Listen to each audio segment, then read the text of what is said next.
Well, it's wonderful to be here with you today, Alex. You are, of course, a prolific academic, author, advisor, speaker, someone with a big, big brain and a brilliant way of communicating with students all around the world. And we're going to be talking about lies. You're the subject of your new book, which is May Contain Lies, How Stories, Statistics and Studies Exploit Our Biases and What We Can Do About It. And I can't think of a more relevant book at the moment, given what we hear, see, feel in our work and at life more at large. And you say that your work is intending to help us think more smartly, sharper, and more critically. And that's a laudable endeavor. And indeed, you say that more deeply, this should help us understand the limitations of evidence as well as its power, which should help us live more freely. So there's a philosophical bent to this as well as a practical one. Fantastic. Congratulations on the book. Let's get stuck in and welcome to the show. Well, thanks so much, David. It's really great to be here. Look forward to our conversation. Absolutely, absolutely. So let's frame the conversation, because biases is the start of this. We probably know something about biases, but which are the most harmful biases you would call out, and why do they matter? There's two biases that I think are particularly harmful. So one of them is confirmation bias. So what does that mean? It means that we interpret evidence not based on its rigor, but whether we want it to be true. So there's two forms of that. One of them could be naive acceptance. We accept something uncritically because we like the findings. So if it shows you something that we want, we accept it, no questions asked, and move on. But the opposite side of that is blinkered skepticism. So if there is a study finding something that I might not want to be true, so let's say as a Remainer, if there's a study saying, well, actually, Brexit has had a lot of benefits for the UK economy, I would want to tear it apart. I would apply a very different lens to that than if it was to show something that I wanted to be true. So confirmation bias, so that applies to a number of topics where there is a pre-existing view. So something like Brexit, something like gun control, we might have an existing viewpoint and therefore we interpret new evidence based on that viewpoint. But there are many issues where we don't have a pre-existing view. And so then a second bias comes into play, and this is black and white thinking. And so what is black and white thinking? This is the idea that we will view something as either always good or always bad.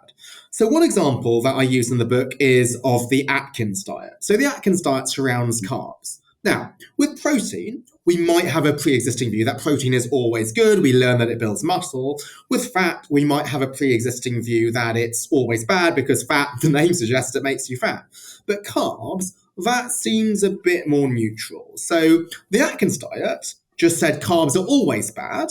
And that played into black and white thinking. It made for an easy diet to follow, which is to eat as few as carbs as possible.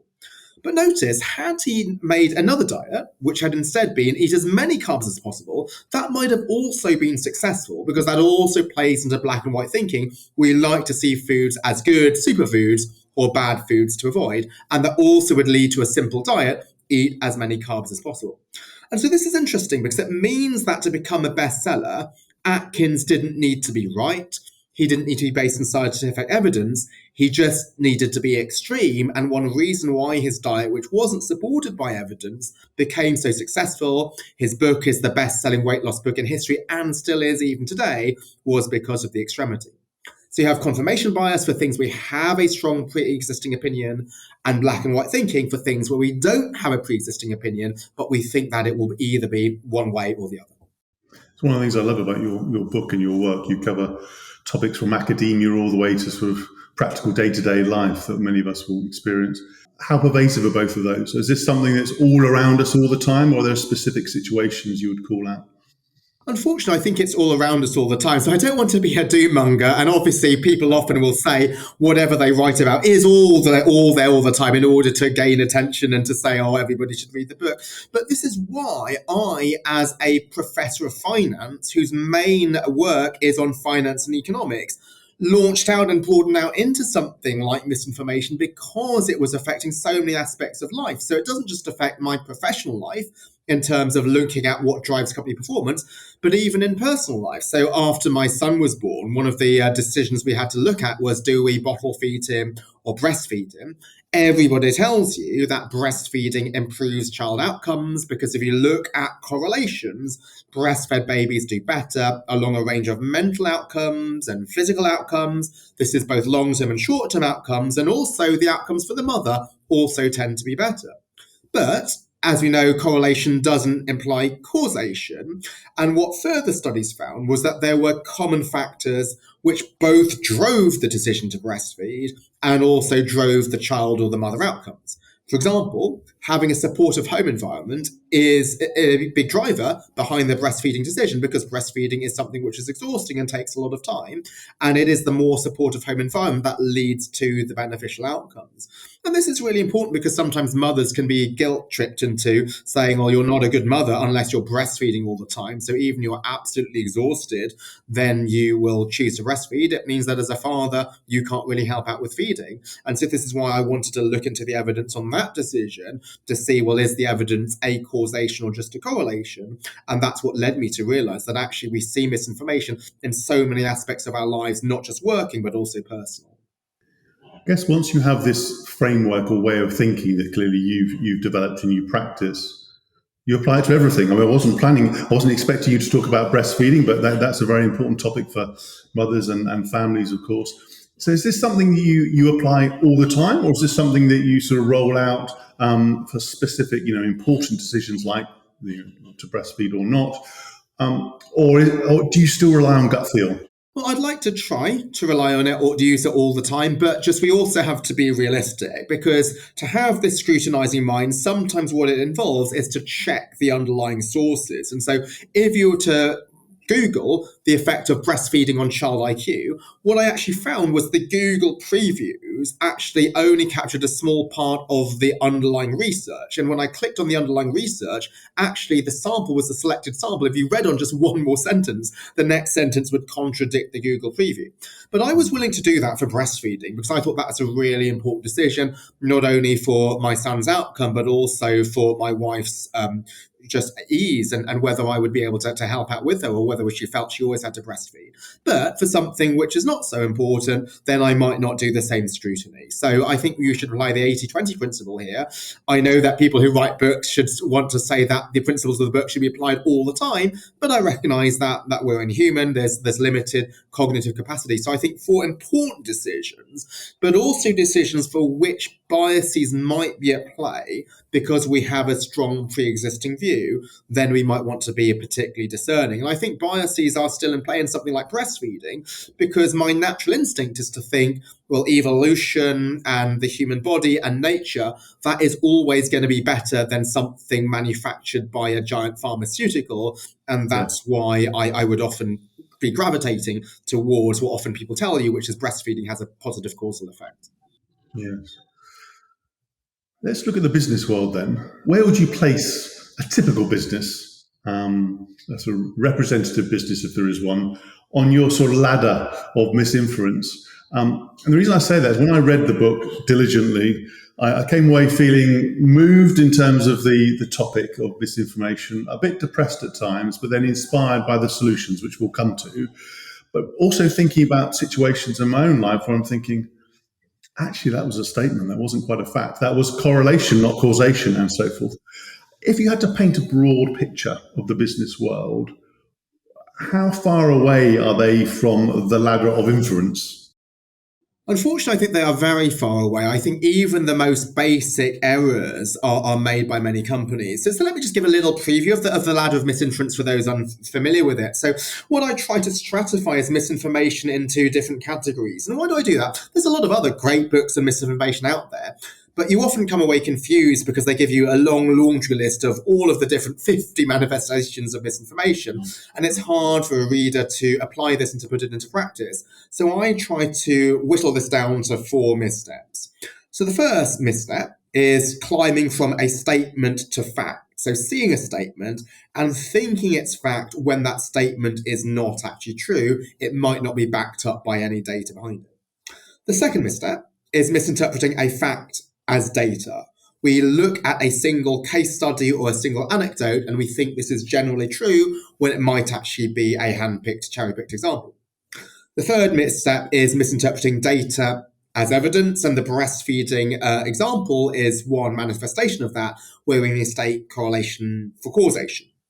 And the final misstep is mistaking evidence for proof.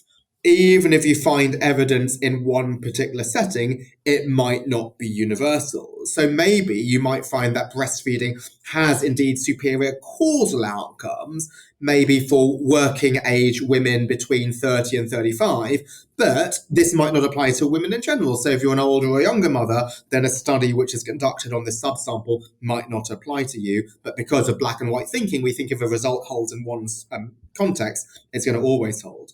And I see all four types of misinference being made by businesses, even by senior leaders. Why? It's not that they're bad people, it's that they're human. And if we're human, we have the biases such as black and white thinking and confirmation bias. And if we want something to be true, then if there's a statement, we'll accept it uncritically. If there's a case study, we will over-extrapolate from that case study. If there's a correlation, we will interpret it as causation. And if there's evidence, we will interpret this as proof. And I make the mistakes myself. And one of the dangers of me writing a book like this is that holds me to even more scrutiny in terms of how I put things into practice. And so one of the things I did when I finished the book is I sent it to a number of people I really trust to scrutinize it and not just to say, oh, it's a great book. I said, can you try to find as many mistakes as possible in this book where my arguments are not watertight, where there are holes in it? And so this is why I try to apply the thinking in the book to how I actually came up with the final version. And indeed, the book has plenty of your own examples where you not necessarily got it wrong, but with hindsight and further reflection, you may have done something different, which is quite, I have to say, reading quite a few of these books is quite a rare feat. But even if you are a leader who thinks, you know what, okay, I understand I'm not quite getting it right, I'm misrepresenting information and so forth in that ladder, where can you start? What could you start doing practically, literally right now, when you're thinking about whether it's your next big meeting, your conversation, a big decision? Where would you start? I think there's two things that you could start with. So I think what I would apply is the idea of considering the opposite. And I apply this in two dimensions. Firstly, in the interpretation of information and the search for information. So let me go through these two things in turn. So how do we apply the idea of considering the opposite to the interpretation of information? If we see a study or a claim or a finding that is what we would like to be true, consider it had the opposite result and think about how we would want to knock it down. For example, I'm somebody who likes, I believe in ESG. My first book, Grow the Pie, was about the merits of ESG. And if there's a study which found that ESG companies delivered higher returns, I might want to accept it uncritically. So then I asked, well, what if the study had instead found that high ESG companies had delivered low returns? I might say, well, what was the sample size? Was this just 5 companies over 1 month? And if so, then even though the result is one that I do want, then I will ask the same question. What was the sample size? Was it a large enough and many enough companies? Was it a long enough time period to have an inference?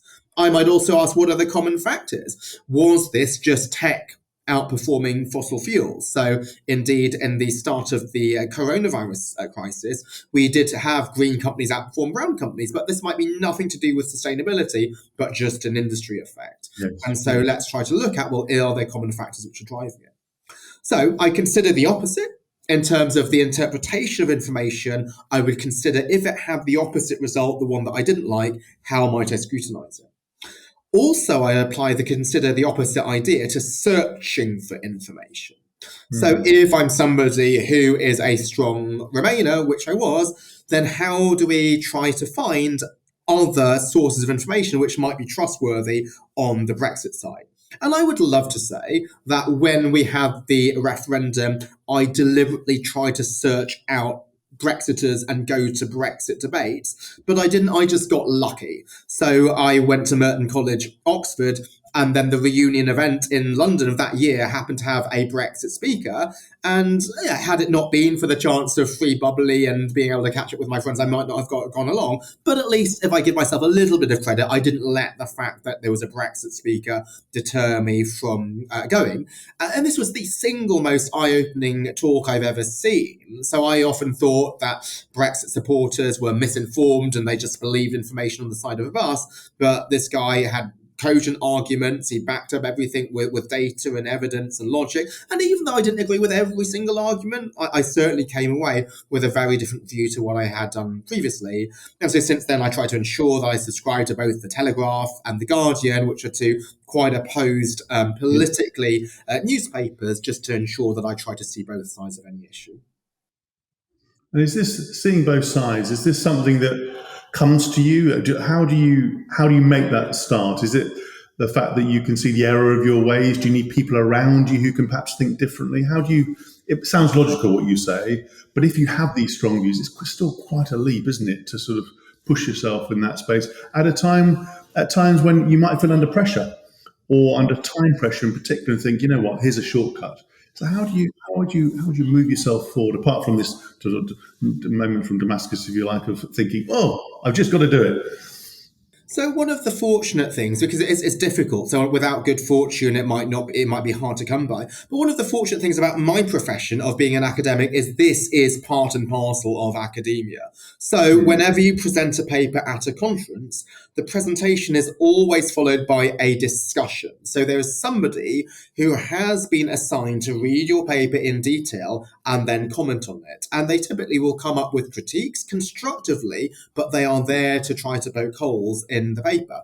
And actually what this means is that it's obviously embarrassing if you present a paper and it's torn apart afterwards with some basic errors. You will try to be your own discussant. You'll try to play devil's advocate to your own paper before submitting it to a conference to make sure that you try to come up with as many flaws as possible. And then when I choose the co-authors that I work with, I want to make sure that I have co-authors who are willing to challenge, who won't just accept everything that I might write on a particular topic. So I think this idea of trying to make sure that you see the other side, because if you don't, somebody else might see it and might point it out in a much less friendly way than if you were to find it yourself in your own team.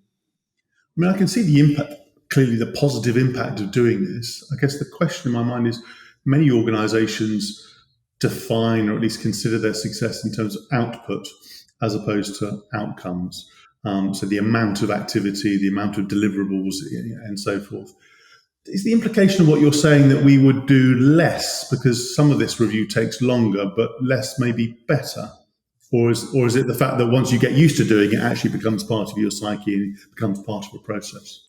It should be less, but better. It's just to focus on the quality of the output, not the quantity. So if you work in, say, private equity, it might be that you look at tons and tons of potential investment opportunities. And it may well be that if you're deep into an analysis of a company, there is the escalation of commitment. You think, I've already spent 3 months analyzing this company. Yes, I didn't like what I found in the due diligence, but let's go ahead because otherwise all of that 3 months has been wasted. But if you do go ahead, it could be hundreds of millions of pounds get wasted. And so the idea of making sure that for a high stakes decision, we want to make sure that we get it right. And to get it right, we want to ensure that we see the negatives of the decision and not just the positives. So if you're an organization and you can create a culture which encourages dissent and rewards dissent and gives space for dissent to emerge, I think this is a strong positive. And just an example of this giving space idea,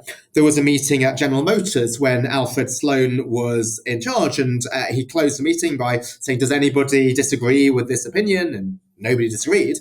And then to his colleague's surprise, Sloan said, well, then I'm going to postpone this decision until the next meeting to give you a chance to disagree with it.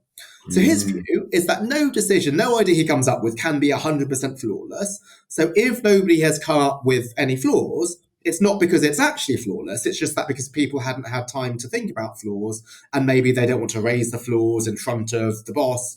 And so by giving them the space, I think this really, really helps. But how often do we not have something like that? So I'm on some committees, sometimes on some boards, where the chair needs to get approval. and the chair says, I approve X to join this committee. And then the next minute, you have a reply all by somebody else on this committee who says what an amazing decision it is, who goes overboard to try to praise the chair's decision, and then somebody else replies to this reply all, and then you have what is known academically as an informational cascade. What this means is there's a cascade of information, which means that then you don't want to dissent because you've seen 5 yeses.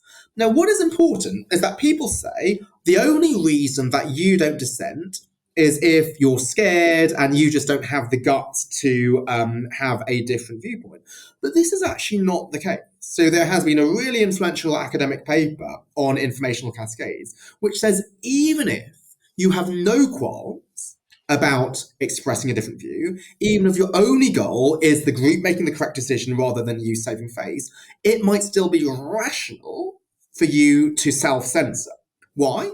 You know that even though you have information, your information might not be perfect, and you respect your colleagues. And if you've seen 5 colleagues all say yes, it might be optimal for the group for you to also say yes, for you to put your weight on your colleagues' comments and not just your own. And so this is really important because when that happens, if you indeed have immediate responses and reply all, this means that somebody who has a true dissenting viewpoint, it could be optimal for the group for him or her not to share their opinion, having seen all of the other reply alls. And what is really bizarre is that I am on some academic boards who know this famous information cascades model, but still act in that way. Why? Because maybe the social pressure to reply quickly because we want more output rather than less, thinking quantity is better than quality, thinking that speed is better than precision, which leads to people acting in that way. Yes, that's a brilliant example. I'm also struck that in certain settings in business and in academia, we focus on, if not obsess, about the success of a particular organisation and try to learn from it. The risk is, of course, we extrapolate. I mean, so for example, the case study approach, which in some circles, clearly not at London Business School, but at some business schools, there's sort of, we focus on one organisation and we think the world should operate in that way. What are your views on the merits of focusing on one specific situation, organisation, versus obviously looking at a broader range of data? Because it is quite a pervasive way of teaching, learning, and doing. Yes, and this is it's an issue which I have to admit it pervades London Business School as well it does at other business schools, is the case study method. So what is the case study method? We take one example of one company and then we try to draw insights from that company. And why do we do this? Because stories are powerful, that they're compelling, they're so much more enticing than statistics. They tell you to start every talk, every book with a story, and I do that with a number of my chapters, and I do that in my TED Talks. But what I think it's always important to do is to back up that case study with large-scale data to show that that case study is representative rather than a cherry-picked example. And unfortunately, there are many famous case studies which are truly handpicked. For example, let's take Simon Sinek's idea that Apple was successful because it started with Y. Now, there was no way to prove why Apple was successful on just one particular example. Apple could have been successful for so many other reasons. Maybe Steve Jobs had an amazing network of contacts. Maybe Steve Jobs was uniquely talented, but those are not that particularly appealing conclusions, because if you need to be really talented or have great contacts to be successful, nobody would want to buy Simon Sinek's book because not everybody is talented. But start with why is empowering. Like, everybody can be successful if you just had a retreat and flip charts and marker pens and came up with your why, and that's why his book and his consultancy practice has been so successful. But we don't know how Apple, what drove Apple's success. There could be a myriad of factors, and that's just one company. There could be tons of other companies that started with a why and ended up failing. But because Simon Sinek only gives a few examples that support his viewpoint, this is not evident. So what we would want to do is we would like to do what is similar to a clinical trial. To show that a medicine leads to better outcomes, we will take a set of people who took that medicine and a set of people who were given a placebo. We look at the recovery rates of those who were given the medicine. the recovery rates of those who were given with the placebo, and we can compare those two. It's comparing a test group to a control group. But Simon Sinek never has a group of companies that didn't start with Y to see how they succeed. And again, it's the idea of consider the opposite. So whenever you read a book, ask yourself, did the book or did the talk ever consider any companies that started with Y and failed, or any companies that succeeded without starting with Y? And if you don't have either of those examples, then you probably have a selected sample. You are cherry picking only the cases that support your viewpoint. I love how in your work, in your books, you don't mind taking on some of the other big beasts, but with justification and rationale. So it's refreshing to have people sparring and challenging. I'd be interested to hear and see his response to your challenge, which I agree with, by the way. Let's get even more practical for a moment. So imagine you're in situations where maybe a colleague, a boss, has very strong views, you think ill-informed views about a particular topic. You've talked about the opposite angle, but what else could you do when you're in that situation where you think their thinking's either flaky, misrepresentative, just full of misinformation? How would you start to unpick it, challenge it? And it's important because that may be a contributing factor to a decision that you're party to. How would you challenge somebody with such a strident, ill-informed view? So what I wouldn't do is try to argue against them and to state my view and to explain that why my view is correct. Why? Because if they have such a strong viewpoint, they're probably not listening to you. They're probably going to dismiss everything that you're saying, apply the blinkered skepticism that we mentioned earlier as a form of confirmation bias. Instead, I would ask them questions. And so this is backed up by a very nice study, which I cover in the book, where they took some subjects and they asked them to rate their knowledge on certain topics, such as how does a piano key make sound? How does a toilet flush operate? And the people typically rated themselves 8 out or 9 out of 10. And then they asked them to write a couple of sentences actually explaining how a piano key makes sound or how a toilet flush operates. And then they had to re-rate themselves afterwards. And when they had to explain themselves in detail, then they realized they didn't understand it as clearly as they thought, and therefore they re-rated themselves more lowly, and then they were more open to different viewpoints. And so this came up in actually a podcast recording that I did recently on climate change and ESG investing in general, which is a topic that I care about, and I think it's important for investors to take their ESG impacts into account. But sometimes these things are portrayed in a very black and white way. And what one of the hosts was claiming was that if we extend beyond 1.5 degrees, there are so many models and so much evidence that all hell will break loose. This is a massive tipping point where we need to do everything we can to avoid crossing 1.5, including if it means that 600 million people in Africa still stay without electricity and people who work in the fossil fuel industry are out of jobs. And I asked her, well, what is the evidence for 1.5 degrees being a tipping point? Now, I know that obviously cooler is always better, but is there evidence that once we cross 1.5000, do we go into just the end of the planet? And I asked her, well, can you tell me a study? And this was not to try to sort of call her out, but I'm genuinely interested. If there is rigorous research, I want to find out. And she said, this is a study. And I said, well, how did they model this? What did they look at? And then she realized that she didn't understand that she hadn't looked at the study, or she'd taken the study at face value without scrutinizing it. And that made her a bit more open to it. So it's just to ask, what is the arguments that they have? And often their arguments may actually be much less coherent than the simple sound bites that they are proclaiming, because they could have just gone through the study's headline without knowing, well, how are they actually measuring all of these really complicated interactions in something systemic like climate change in order to predict, well, if the planet becomes warm, this is going to cause this ice cap to melt, it's going to lead to these outcomes. I think that's really difficult. Yeah. So rather than taking them on, asking really good questions and trying to unpick understand where they're coming from and the basis for it. And it might be that they end up being right, that maybe their stridency and their intransigence is actually completely valid, but then you learn from it, because actually there is a reason that they are justified in being completely set in their ways, and then you learn the arguments that they have for having that position. Absolutely.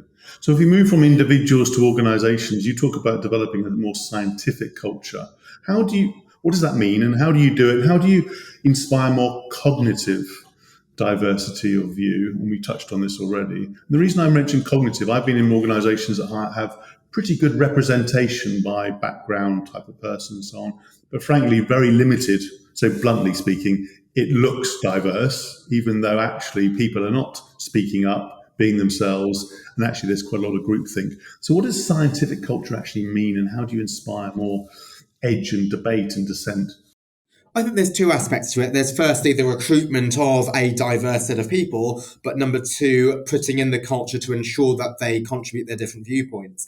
So in the first, you're absolutely right, David, that this is not just gender and ethnicity, so that can add cognitive diversity. So in general, when women might think differently from men, people with a different ethnic background might have a different lived experience. But it goes far beyond that. And one thing which disappoints me in the diversity debate is we reduce something as complex and nuanced as a person to just very basic criteria such as that their gender and ethnicity. It suggests that a white male could never add any diversity, even if they've lived overseas and served in the Peace Corps, or they might be from an engineering background, everybody else is in finance.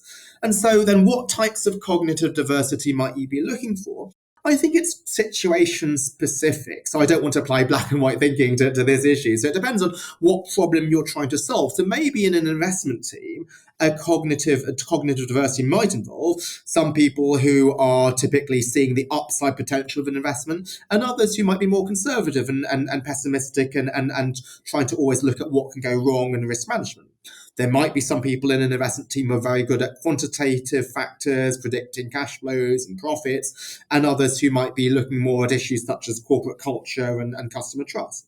So I think the type of diversity will depend on the situation. Maybe for a board of directors, then we might have some people who've got finance backgrounds, others with more engineering backgrounds. And obviously, if we're in a pharmaceuticals company, we'd want people with scientific backgrounds. So think about what are the types of cognitive diversity that we want to ensure.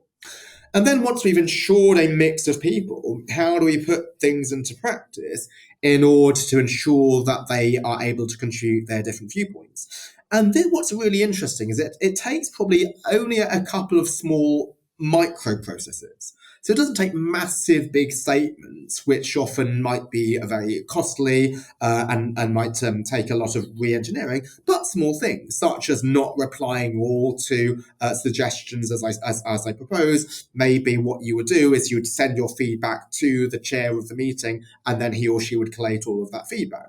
Sometimes it could be at the end of a meeting, if somebody has dissented and expressed a different viewpoint, and yet the decision still went ahead, maybe the chair of the meeting goes to that person privately afterwards and says, well, I really appreciated you speaking up. And I know that this didn't affect the decision, but this is how we make better decisions. And I would really encourage you to keep speaking up. Because if you didn't say that, then how might that person go away? They might think, well, I expended all of that energy, that political capital. I just delayed that decision. Maybe people resented me asking that question because we could have gone home half an hour earlier, and it didn't really change the decision anyway. So next time, why do I bother? So just to show that this is an organization which encourages different viewpoints is really valuable.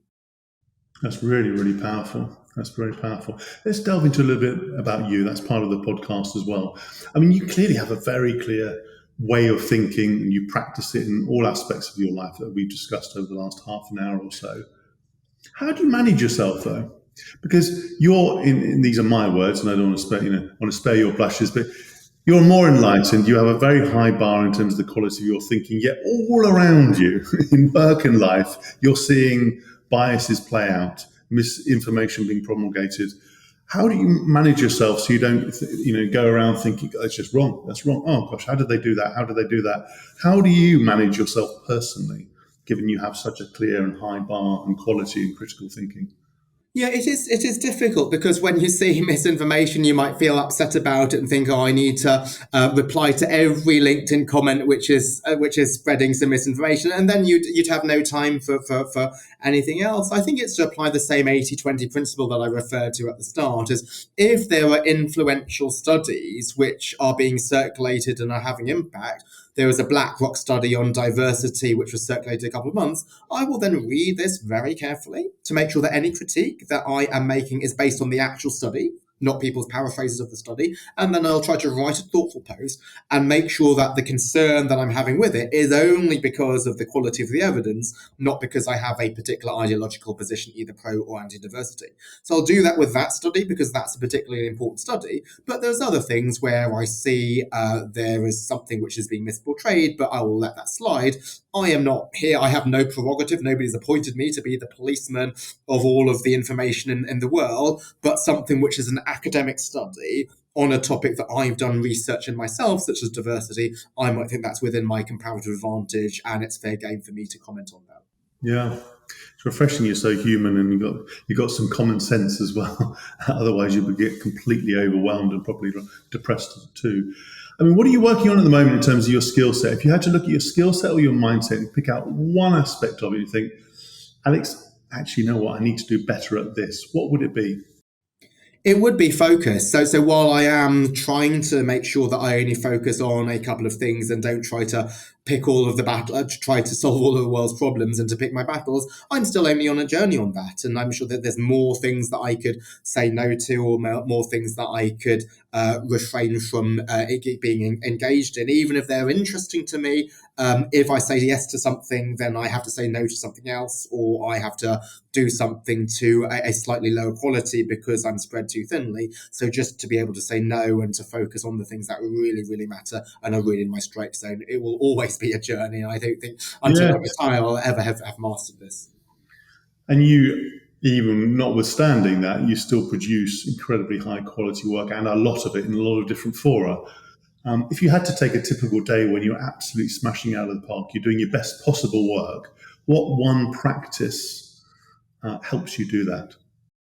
I'd say exercise. I think this is something which is really, really critical to put me into a strong positive mindset. And often people say, well, I don't have time to exercise because this takes time away from working. To me, it's additive because it means that I start the day fresh, and it means that when I'm working, then I am really able to focus and get a lot out of perhaps a few hours. So normally I would exercise at 5:30. I go to this brutal gym called Barry's Boot Camp, but actually I need to fly to Copenhagen. I'm now on the Sustainability Advisory Council of Novo Nordisk, so they're meeting tomorrow. So I then went to a Barry's Boot Camp session at 8:20 a.m. in the morning. So it did mean that I had to get up early. It meant that I had to do all my packing the prior night, but I know that exercise has such a positive impact on my day that I wanted to start that day correctly. Normally I would end the day correctly, and even if I am working at 3 p.m, I know I've got the workout to look forward to. Today I flipped my day upside down, so I started with a workout, so I started with a positive frame of mind. And even when I am in Novo Nordisk and working on the Sustainability Advisory Council, hopefully there will be a hotel gym, but if not, I've taken some exercise bands in my suitcase just to make sure that even if I only have 15 minutes, just to do something and to say I have carved out 15 minutes out of my busy day for myself. It doesn't need to be an hour, but that still means I've won that small battle. That's impressive. And you're a father, of course, as well, so that's part of your life too.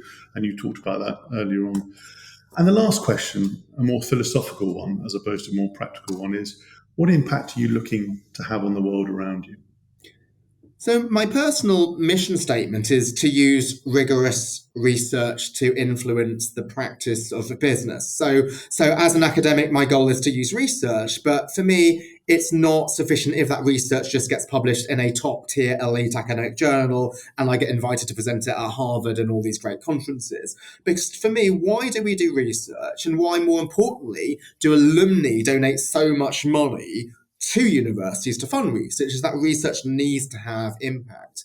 And so initially, most of my impact would be in my field of responsibility, ESG, or whatever you might call it. Yes. What I've tried to do with this book is to broaden that impact from just these ESG topics to any business topic, because we see misinformation in the case study method and elsewhere, and actually broaden it beyond business, which is to questions such as whether to breastfeed or bottle feed your child. And so why I'm excited about this book in particular is because it's about misinformation information which is more general than just the field in which I started and got me interested in this topic. And this is why I really appreciate invitations such as yours, David, to allow me to be able to reach an audience which is broader than maybe my academic audience or my students or the couple of companies that I do work with.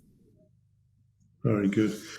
Alex, we're going to leave it there. You are a brilliant man. There's no question about that. You cover such a wide range, even within the field you described, so eloquently, so precisely. And when people do read the book and hear about the book, they'll realize that there are so many aspects of their lives where they can sharpen things up, think more critically, make better decisions, and make a bigger impact on the world around them. So I take my hat off to you. Where can people find out more about you and your work online? Where should they go?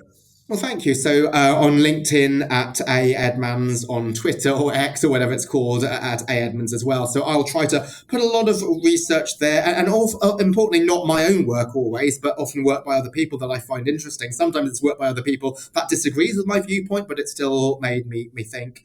Those are two sources. My website, alexedmans.com, has a lot of my academic work. The website for the book, maycontainlies.com, that contains other aspects of misinformation which might have come out after I finished the book, but because there was a lot of studies still being produced, which might not be fully rigorous and which have had impact, and where I wanted to say, well, what does the data actually say and doesn't say, that's when I created that website and I put those posts on it.